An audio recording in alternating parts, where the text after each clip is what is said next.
Hi everyone. Are the headlights on your car, van, or truck cloudy and hazy like this? Learn how to get them clear and shiny again with a simple hack. Toothpaste. Yes, ordinary toothpaste. Polish your headlights with toothpaste on a damp rag or sponge and some elbow grease. The mild abrasives in the toothpaste will help remove the oxidation.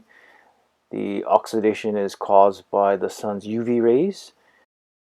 Over time, the clear UV protective coating wears away and can no longer protect the headlights from the damaging UV lights and oxidation.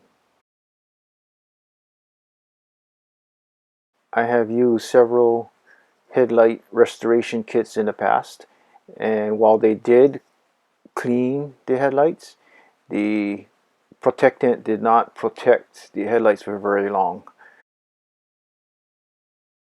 The UV damage or oxidation reappeared in 2 to 3 months, which is no better than dissolution of using toothpaste.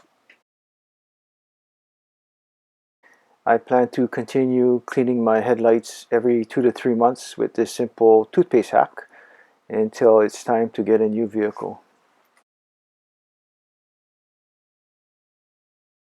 To see more videos like this, please click the subscribe button and then the bell icon.